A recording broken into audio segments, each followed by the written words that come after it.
over 2.5 miles below the Earth's surface. The deepest gold mine ever is getting deeper by the day. In 3, 2, 1. At over 12,000 feet under the Earth, where earthquakes are a constant threat. 5,700 of the world's toughest workers face a job site with temperatures hotter than 150 degrees. My God, burning hot water. Where makeshift supports hold back millions of tons of rock. I'm gonna lose it. All for one of the most valuable metals on the planet. Solid gold. That's not even a joke. That's actually solid gold.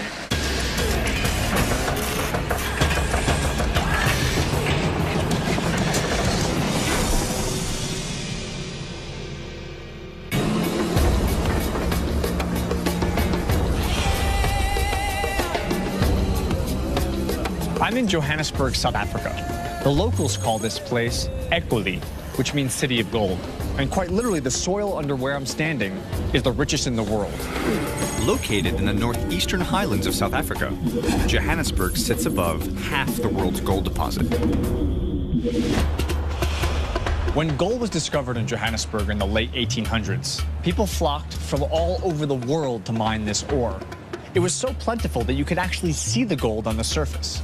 Over time, mines opened from the east side to the west side of the city, mining deeper and deeper into the earth. Today, there are 70 gold mines in South Africa, employing over 500,000 people.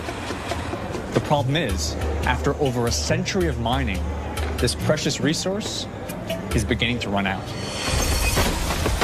In the last 10 years, the country's gold production has dropped 45%, while the price of gold has skyrocketed. Now, to re-establish the nation's most important industry, one South African mine is attempting to dig deeper than ever before. An hour outside of Johannesburg, the ʻMponeng mine is already the deepest mine on the planet, a subterranean gold factory 2.5 miles down. With more tunnels than the New York City subway and the world's longest elevators. However, most of the original gold deposit has already been mined, and the rest will be gone in just 8 years. So to keep the mine going, geologists have been drilling and testing in all directions, searching for more gold. They finally found it, a new deposit called a reef, located over 3 miles from the surface, holding over 140 tons of gold, worth over $6 billion. So if you didn't go deeper, within about 7 or 8 years, you would have simply mined all the gold that you can get at that depth. That's right. So this new project gives you the potential opportunity to extend the life of the mine by how many years? The life of mine with the current project, the life of mine will be extended to 2029. 2029? That's correct. So instead of 7 or 8 years, we're talking about 20 years. That's right, yes. While the team mines out the final gold deposits in the existing mine, they've also added a new deepening team. Their job? Tunnel 7,000 feet deeper to reach the new reef, one blast at a time. The commute to a job a third of the way into the Earth's crust takes an hour and a half.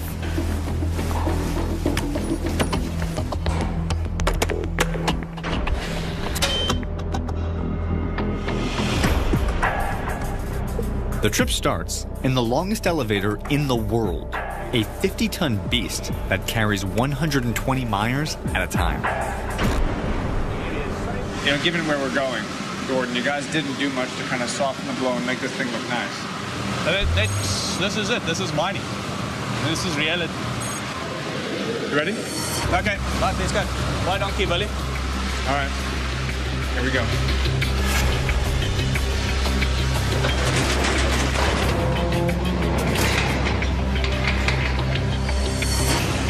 The elevator travels at 40 miles an hour. It pretty much feels like you're free falling down into the earth. Now 1,000 feet from the surface, 2,000 feet. I'm now deeper than the Grand Canyon. I'm now almost at 8,000 feet. For every 100 feet we drop, the rock gets 1 degree hotter.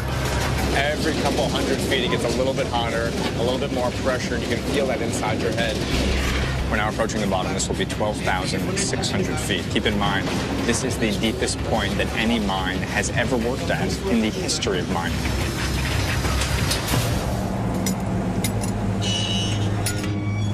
From the bottom of the elevator, it's another 1.5 miles to the face of the tunneling project.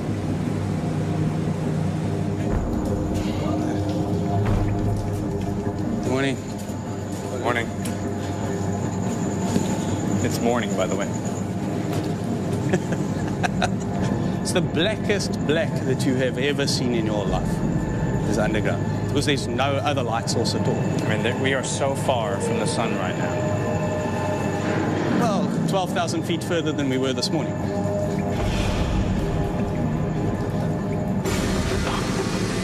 The closer you get to the active face of where the rock is, the hotter it gets. So as I step down, right, every single step, I can feel the temperature getting slightly higher and slightly higher. And right there, that is the very deepest point in this mine. It'll take 600 blasts to reach the new gold reef. They're prepping for blast number 540. And blasting in the deepest spot on Earth is unlike any other kind of blasting. Faults scattered throughout the rock make earthquakes and rock falls a constant danger. Punishing geothermal heat also makes the working face a scalding 150 degrees Fahrenheit. Oh my God. That's burning hot water. The water that's being heated by this exposed quartzite is literally brought to the point of burning my hand just from the energy from the Earth. Energy from the Earth, and then, of course, the drilling. Okay, so Gordon, this exposed wall right here, this is the wall that we need to get out of our way. Yes? There's gold back there. Yes? So this wall has to continue to push deeper into the Earth to enable us to go up and straight out to get that gold. Correct. The rock is riddled with faults, which means the energy from the blast needs to be carefully controlled or risk creating an earthquake. They use a diamond-shaped blasting pattern that concentrates the first pulse of energy into the center, opening up a cavity for a second and third round of smaller charges to safely break up the edges of the face. Okay, now why do that? Why not just have an even amount everywhere? Well, you want the most energy in the center, because this is the hardest place to break the rock in. As you move outside, you want less damage. If you damage the rock on the outside, you have to put more support in it. You want to keep the ground as stable and as fracture-free as possible on the outside. The dynamite is mixed and tested on site. Gordon, what are we doing right now? Right, we're going to test the explosives to see if it's mixed properly. There's two ways to do it. Yeah. With a scale or the miner's way. Put some on your finger, tongue out. Taste, battery taste, it's good. So if it feels like I'm licking a battery, I'm happy. That's it. Just lick it. Just spit him out and lick it. Put it on your tongue. Oh, God. Got a good bite to it. Oh, my God. That is awful. Looks like it's good enough to use. Yep, it's good. This will blow up. So, like loading a bayonet, we have now at the tip of my lance the explosive, the cable right here. Goes in that hole. This can't actually go off, can it? It's very safe. Very, very unlikely. Okay. Push it all the way in. Lance is now That's in. it. That's it. The crew pumps 3 gallons of explosives into each drill hole. Okay, so now the hole It's filled with explosives. loaded with explosives, and essentially we're embedding that bomb, that small piece of dynamite, deep inside of it, and then this becomes the way in which we tie all the different 64 holes together. That's it. And once that's done, we go and push the button. The crew retreats 1,000 feet up in the tunnel to detonate. All right, so let me just kind of put this in perspective. Where we're standing right now, we're about 1,000 feet away from a ton of explosives in a wall down there. We're going to set it off, and we are going to be exposed to that explosion. It's going to be happening right down there. In a cramped space like this, each 1.5-ton blast can generate a massive shockwave. Gordon, you said something before about when the blast goes off beyond ear protection. Yes, keeping your mouth open protects your eardrums. It allows the equalization as the shockwave travels through. So I'm to open my mouth during the detonation so as the shockwave doesn't blow up my eardrums. That's it. Okay. This is really one of those moments in life where you gotta wonder, how did I get here? How did I ever do it? Why am I doing What am I doing down here? I'm 12,000 feet under the Earth's surface. I'm in South Africa. I'm holding a detonator, and behind me are thousands and thousands of pounds of explosives, and I'm about to set them off. The charge is live. All right, here we go, guys. Open your mouths, cover your ears. In 3, 2, 1.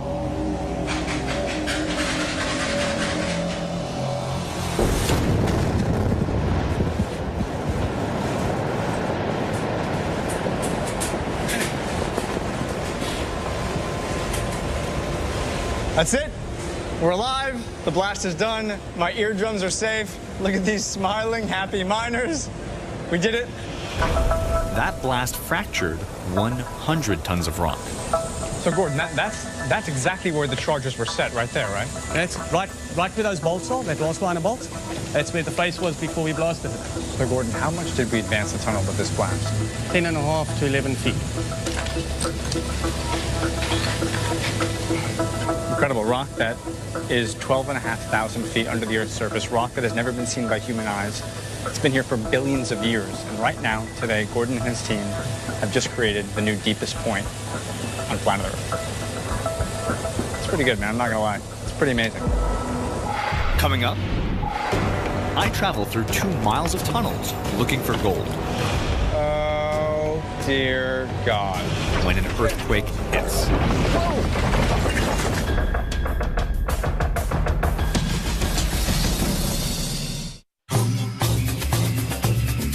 In South Africa, the world's deepest mine is blasting 40 feet deeper each day, tunneling towards a reef of new gold worth $6 billion. Almost 3 miles down, each blast risks rockfalls and earthquakes. And with the latest blast detonated just moments ago, it is essential to quickly support the new tunnel face. Once the blast is complete, the now newly exposed rock is susceptible to the nearly 13,000 feet of pressure pushing down in the tunnel. So to make sure this is safe before any more mining can happen, these guys have to re-support the roof and keep this ceiling up above us. So once you remove the rock, all the pressure from the 12,000 plus feet of Earth is pushing down on our heads right now. Yeah. So the tunnel wants to collapse. That's the natural desire of the Earth right now. That's a natural desire. That's what it tends to do, is to close up. So essentially, like Atlas, it's your job to sort of push back on this rock and support this open tunnel. Yes, that's basically our job, what we're doing. You look like Atlas. You're a big man. You can hold back the rock. The temperature at the face is 150 degrees Fahrenheit, and ammonia fumes from the blast fill the air. Regardless, the team has got to begin work. They do it with a grid of 33 steel rods called split sets. The split sets work like giant screws, pulling the layers of rock together. They're driven 4 feet into the rock face, each holding back 17 tons of rock, 500,000 pounds in all. And so, collaboratively, all of these 30-some-odd split sets will give us basically the roof to know that it's safe for us to keep mining. Yeah, that's what's going to happen. You got a big day. You got a big day. The team installs them with a hydraulic drill and a motorized screwdriver. All right, so to get us started, Johan, why don't you drill the first hole? I'll drill the second hole. Go for it. So the first thing that's happening right now is that Johan flips the switch and immediately water starts pouring out to cool down the rock.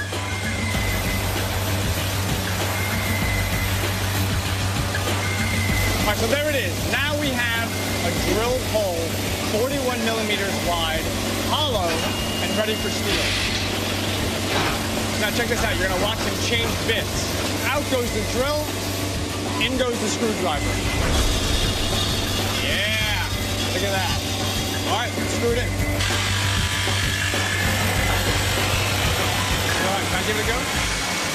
All right. Johan's stepping out, I'm stepping in. Each drill hole is just 1 millimeter smaller than the steel rod. Yeah. So So when the rod is driven in, that 1 millimeter difference creates enough friction to hold back all 17 tons of rock. So above our heads right now, you've just applied over 560 tons of force to hold back the Earth. Yes. I mean, that's what happens, I guess, when you have almost 2.5 miles worth of Earth pushing down in your head. Yeah. Incredible. That's what it takes to push this tunnel just 12 more feet towards becoming the very deepest occupiable point on planet Earth. When complete, this tunnel will be the central highway to 140 tons of gold.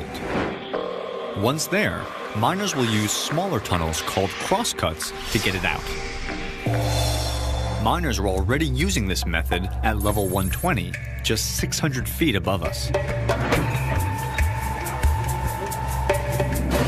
It's a 2-mile train ride, and then a mile-long hike to get to the exposed reef. And it's here we'll be blasting for gold. I have to say, one of the most unnerving things about being on this project is you are so physically far from the shaft, the elevator, that if something goes wrong, you're very, very far from the escape hatch. The last 120 yards to the reef require a 22-degree climb. Essentially what I'm looking at feels like a mine from like 1880. We're looking at this amazing old wood ladder going all the way up this 20-degree incline. And that up there where you see the light is, that's where we're headed. That is where the gold is, up there.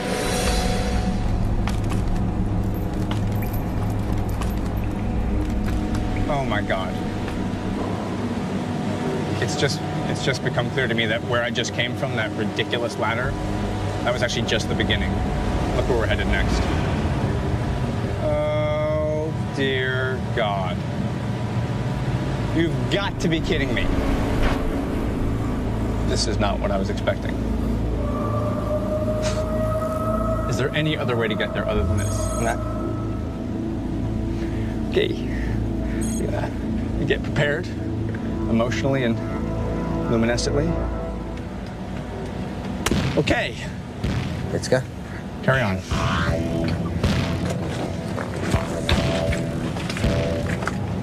The biggest danger when digging 12,000 feet down is triggering a seismic event. There are dozens a day down here, and nowhere to go if one hits. To minimize the disturbance to the rock, the tunnels are kept as small as possible. Now, as I walk up this precarious angle, just keep in mind, like, look to either side. It's these wood rock packs that are just literally holding this rock up, right? This rock, as you can see, has had its support taken out. They've removed the rock. So the inclination of this geology is to simply come right down on top of us. This support is needed to withstand the massive seismic shifts caused by the blasting. So, Clive, on a given day like today, how many seismic events happen, for example? We could have hundreds of seismic events, but most of them happen during the blasting time. You mean when the blast just went off like 4 seconds ago? No, that's for not the development blast, but the phase blasting. Okay, so the blasting is going to happen here this evening. At the phase, yeah. So we're on a sequential, on a centralized blasting method.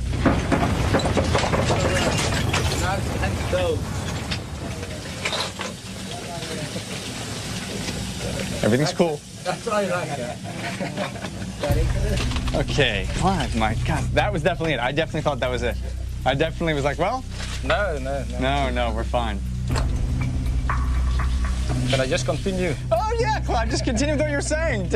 Don't let the neighboring explosion in the rock impede your progress. What's happening inside of you, man? You're like a metronome. The biggest mistake you do, Danny, if you start running, you're running into the danger. Yeah. If you stand still, if something happens, just stand still, because the moment you jump up, you can hit your head, fall over the rocks, and that's how you get hurt. By the time you've heard something, it's already too late. I knew he'd say that. That tremor could have loosened the overhanging rock.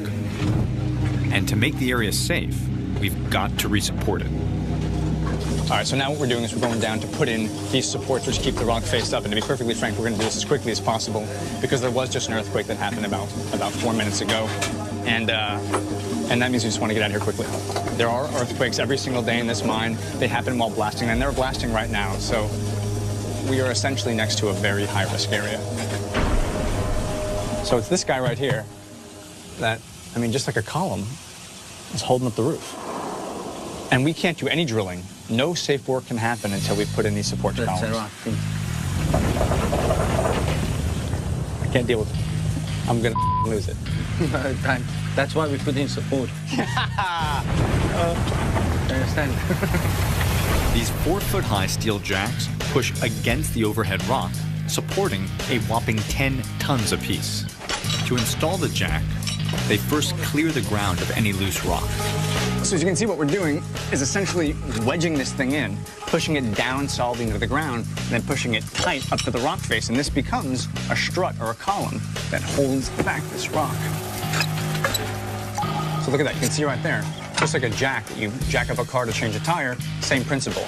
He's jacking it up, it's pressing up against the rock, and now this thing is one solid column, one of many, that's keeping this roof safely above my head. Coming up, servicing the world's deepest elevator means slicing one of the longest and heaviest steel cables ever built. This is like an extraordinarily bad idea.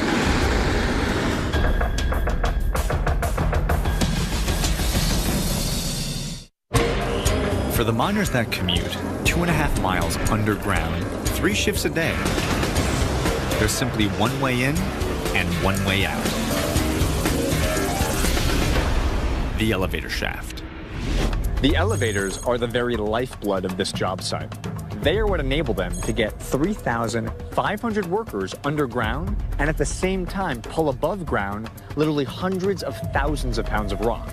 So given the extraordinary requirements on this site, these are no ordinary elevators. A typical elevator uses a weight to counterbalance the load. However, a weight for an elevator this heavy would be more than 60 tons.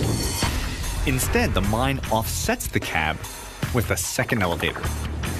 So when one elevator goes down, its weight pulls the other one up.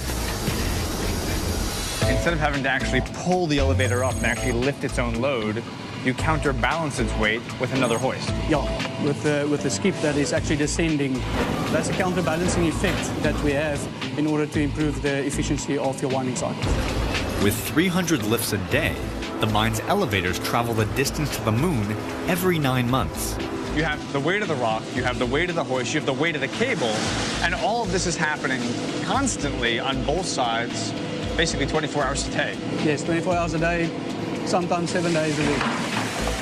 Including the 20 tons of its own weight, the total load on this rope can be more than 70 tons. Last year, a rope at a nearby mine snapped, dropping a cab, killing 8 miners. So to prevent a similar failure, the team is performing a stress test on the elevator rope. What are we doing today? We're going to cut the front end of the rope and then to send it away to the laboratory to be tested in order to ensure that the integrity of the rope is still all right. I mean, it's hard to overstate, but this is for the safety of people who are in the elevators, for the ability for you guys to mine. I mean, this is the lifeline of the project right here, right? That is right. It's a risky cut. Over time, thousands of trips up and down have twisted the rope, tightening it and building up enormous amounts of torsional energy. If I have a plastic shopping bag and I sort of spin that shopping bag, it'll spin and spin and spin and spin and spin, and all of that torsional energy is bound up in that rope right there. And if I let go, it'll unspin very quickly. Yes. And today, as we cut this rope, all of that torsional energy is built up inside the rope. Yes. So we have to make sure to take out the spin before we cut the rope. Yes, that's correct. Yeah. With the elevators offline, no rock will be hoisted to the surface. The team has only 2 hours to get the rope section cut and the elevator back in service. The first step is to secure the elevator with a cross-beam support. So it's this piece of steel right here that locks the conveyance into place so it doesn't fall when the cable comes out. Then, while standing on top of the elevator, they unhook the rope. And Chris, I have to put a harness on because what happens if I fall down there? How far is that? Well, we will find you 8,400 feet below. 8,400 feet down. In many pieces. In many pieces. Thanks, Marnie, a man of details. The rope is held in place by a single 100-pound steel pin. It's so tightly wedged in, they have to use a hydraulic jack to get it out. That pin right there is the very last piece of steel that's holding this entire compensator to the elevator. So basically, we're going to use the jack to just smack this pin out and disconnect the hoist from all the cable. All right, Marnie, let's do it. Come to me. Let's make it happen. Want to bring the jack? You want the hammer in there? Yeah. Okay. Right, Nick? Is this going to go slow? Oh, Jesus. Whoa. Start up. Right, Nick? Go, Vicky. You're right there. Whoa, Nick, slack. Nick, man, you're going bananas over there. To be sure the pin doesn't damage the top of the cab, it's coaxed the final 4 inches by hand. So, Marnie, the pin is like 99% of the way out, right? Yes. Okay, so slowly ease the pin out. Yeah, you just pull the pin out, yeah. All right. You ready? You want to smack? I'll smack. You hold. Yeah, I look. Come, I don't mind. Is it coming? It's coming. Ready? Okay, hold on. Okay. You okay? Got him, put him down there. Okay. I feel like we just kind of like delivered a baby here. All right, so let's do it. The pin is now out. Let's separate the compensator from the hoist and get these cables over there so we can cut them. To keep the tightly wound rope from violently spinning out, first they have to clamp it down. You open this up, and then we're going to take the rope, lower it into this hole, so that when we finally cut the rope, all of that torsional energy, all of that spin force will get released and controlled with this thing right here. The rope is locked in with 4 bolts. So this is essentially like a brake pad. Yeah. That's like a caliper on the brake. That's it. When it's cut, it wants to spin like crazy, but Yeah. you can apply pressure pressure, it won't spin. and slow that spin down. With the cable locked into place, the team can now remove a 25-foot section for testing. Because it's strong enough to lift 3 fully loaded semi-trailers, the only way to slice through it is with an acetylene torch. We're talking about, you're melting this thing. You're actually cutting it with a torch. Yeah. You have molten steel slag. Yeah. There's so much embedded torsional force that when you cut it, when you finally cut the cord, it can actually spin out and spray you with that stuff. Yeah. There you go. Thank you, sir. Great. You can open it there. Do I need your glasses? Yes, I think this would be better. I think they better too. And also, let's be honest, Yeah. I'm gonna look like a badass. I'll trade you those. I have an astigmatism, so. Hey, Nick, I'm gonna hit it right here, right, buddy? Yes. Right there, you like that? Yeah. You happy with that? Can you see with those glasses on? It's clear? Yes, you look pretty now. Yeah. I look what? Pretty. I look pretty? You look Yes. handsome and clever. I don't know why, Nick. You look so much smarter all of a sudden. All right, I'm gonna crack open the acetylene first. Open. Gets a little bit of acetylene going. And fire. This is like an extraordinarily bad idea. The torch burns at 3,000 degrees, which is 1/3 the temperature of the sun's surface. There it is. She's opening up. It's gonna kill me. Oh, it's gonna kill me. It's gonna kill everyone. Extreme heat is needed to melt through the dozens of interwoven steel wires inside the rope.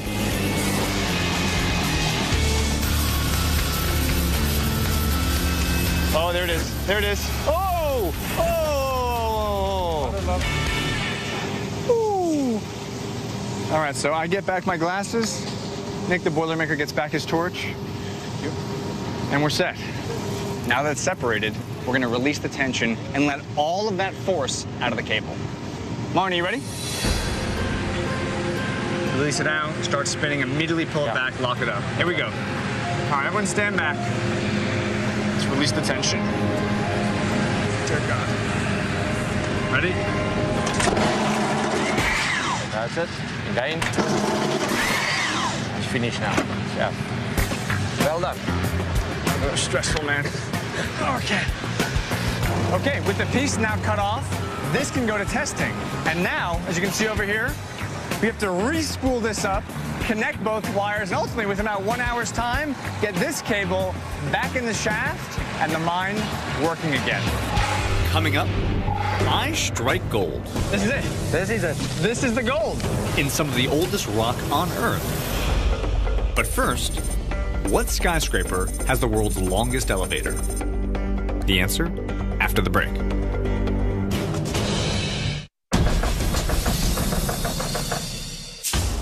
Your trivia answer. Dubai's Burj Khalifa has the longest elevator at 2,000 feet, just a quarter of the size of Penang's elevator. South Africa has more gold deposits than anywhere on the planet. But the question is, how did the gold get here? Well, if you go back billions of years ago, this entire region was one enormous lake. Gold deposits were put into this lake from surrounding waters.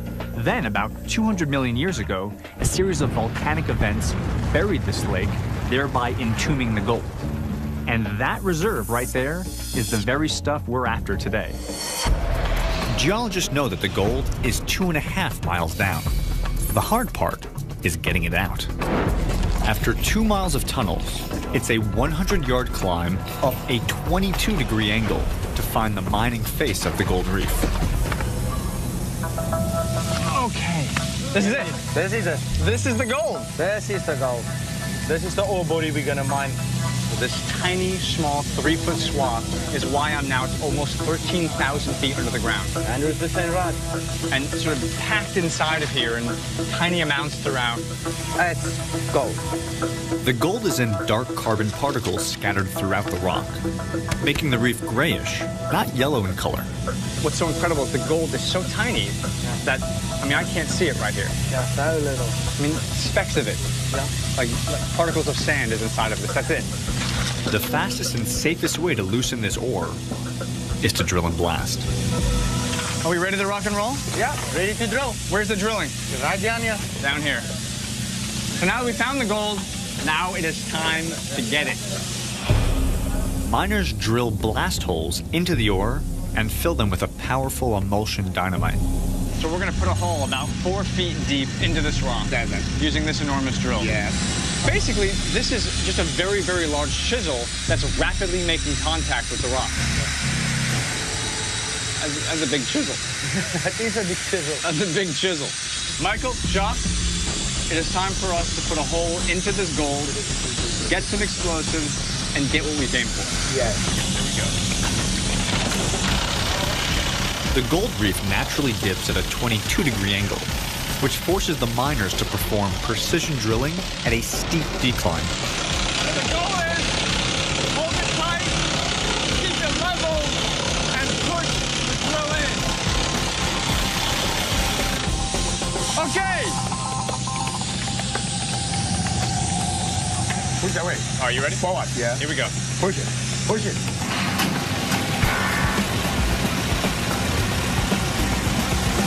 The drill runs on compressed air, hammering through the rock at 6 inches and 3,000 blows a minute.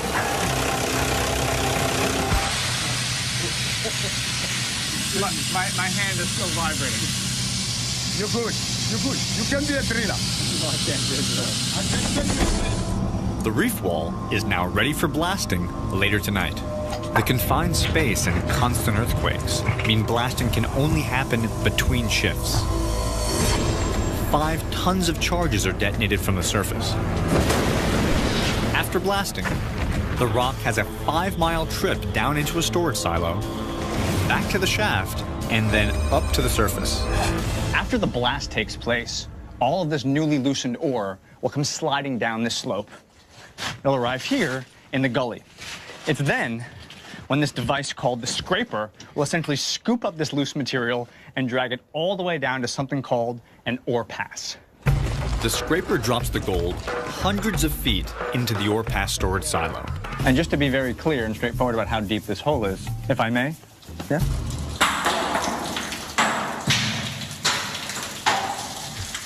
It's like the colon of the earth.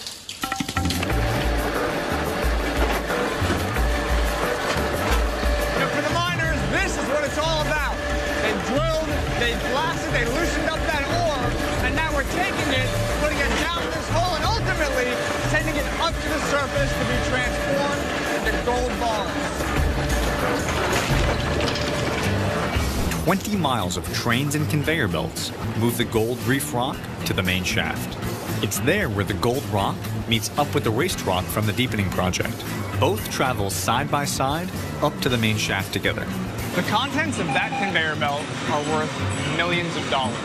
The contents of that conveyor belt are totally worthless. And every single hour, this mine accumulates over 450 tons of both gold reef and waste rock. The challenge is to get them out of the mine and up to the surface.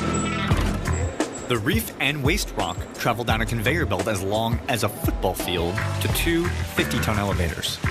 The job of sorting the waste and the gold belongs to the conveyor operator. Lisa, hi, I'm Danny. I'm finding you. Nice to meet you. So Lisa, this basically works like a dump truck, like the back of a garbage truck.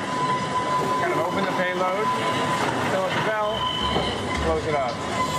12,000 tons of rock pass through ᴅᴏrʟᴅ station every day. And this me. You got it. Okay, you do the gold, I'll do the waste. Sort of appropriate, really. Here it comes. A big dumper. Big dumper. Not a lot of variation in the task. It's open. And closed. And closed. Open and closed. Sometimes we open. Other times we close. Yes. She's got it under control. She is sending this stuff to a hoist, which is then going up to the surface over 2.5 miles. Coming up, I enter one of the most highly secured buildings in the world to forge $4 million of pure gold. Solid gold. That's not even a joke. That's actually solid gold.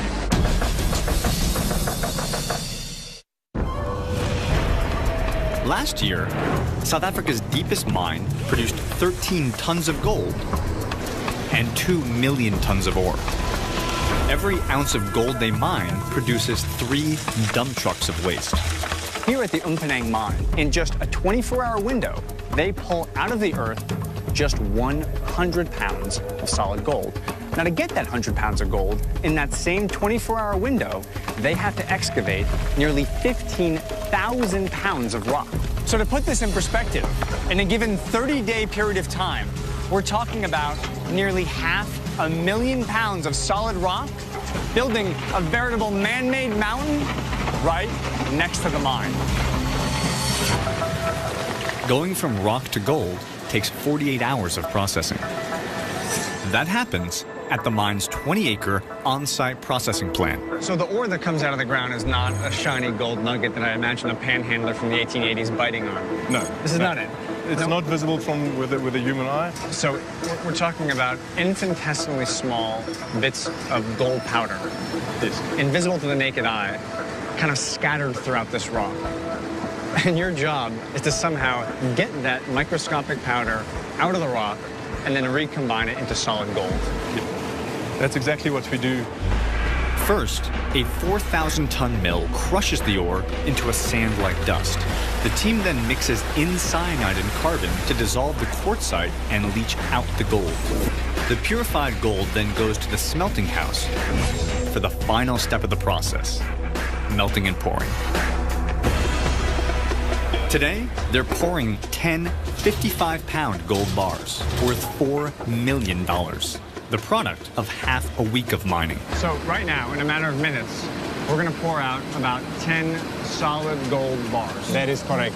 All of the mining, the digging, the blasting, the drilling leads to right there. That's the final product. The iron has just come out of there. It is incredibly hot now that the gate is open. My face is actually burning. $4 million of liquid gold coming out of the smelter right now. Here it comes, here it comes. Wow, look at that. Each mold contains enough gold to buy 3 Lamborghinis. This looks like a science fiction movie, look at that. That is incredible. Millions of dollars, Isaac. It takes only 5 minutes for the molten gold to solidify. You know when you finish baking a beautiful lasagna and you're about to take it out of the oven, but you're a little nervous you might spill it? Well, this is kind of like that, but a significantly more expensive version. Now, once we've got the gold into the molds, got to get the gold out. Flip the gold. Up. And over. Woo. Smack it out. And now, come on. There it is. Solid gold. That's actually solid gold. That's not even a joke. That's actually solid gold. So, Isaac, that scrap right there, we're gonna throw that away. We don't need that, right? I'll take that to the garbage for you. I'll dispose of it. That is unfortunately not how we work. We operate here. So even that slag right there, you're still gonna remelt that and keep looking for more gold. Correct. So I can or cannot take that home with me? You cannot. No one's allowed to. No one's. Even the garbage has gold in it around here. The bars are encrusted with impurities, like zinc and silver. The gold is then transferred to a locked cage to clean off this waste known as slag. They're like golden brownies. This is like the burnt one that tastes good, you know, at the bottom of the batch. Okay, so now that all 10 gold bars are stacked, we're gonna dump them into this hopper and begin the cleaning process. I'm Danny. I'm Kevin, Governor Koza. All right, so Governor, we're gonna now clean the gold. We're gonna wash the gold. Yeah. Even though the gold has hardened and cooled from its molten state, it's still 500 degrees Fahrenheit. Well, this gives you a sense of just how hot the gold is. We're putting in some lukewarm water. The gold is piping hot, kicking off steam, but now you can see the slag starting to come off and the shiny gold to begin to reveal itself. Okay, now the water is drained, the gold bars have been cooled off a bit. Now we're gonna start pulling the slag off with this, the metal scaler. Now removing these impurities is crucial. The bars have got to be 99% pure before they leave the plant. Governor, what do you think? It's nice, huh? Yeah, it's nice. You see here, it looks so beautiful. Eh? Beautiful, clean, no slag. No slag. Ready to go. Yeah. There it is. The finished product. Nice, shiny, solid gold. This 500 pounds of gold will be stored in a vault until picked up tomorrow by a high-security helicopter. Coming through. $4 million of gold. Okay. Well, there we have it. All 10 bars of gold, all $4 million have been delivered into the secure vault. But keep in mind, that relatively small amount of solid gold took over 4 days of solid mining, and all of that taking place over 12,000 feet under the Earth's surface. 2.5 miles below, at the deepest spot inhabited on Earth, the deepening team has nearly reached the end of their groundbreaking project. I mean, from your perspective, it's like every single day you are not just going to work, you're literally breaking the world record every single day you guys push. Yes. It's got to be kind of incredible. They have to give Guinness a call. Every day, though. Yeah. The crew has 700 feet to go before they reach a $6 billion load that'll keep South Africa's most important mine producing gold for decades to come. The value of gold is a somewhat abstract concept. In principle, we know it's very expensive, whether it's a ring or a watch or a necklace. But until you see this project and physically experience just how difficult it is to extract this ore from the earth, can you appreciate just how precious a metal this is? And while this is an amazing feat of engineering, and this is the deepest mine in the world, the success of this project is not about breaking records. It's about the future of South Africa's most important industry and the country itself.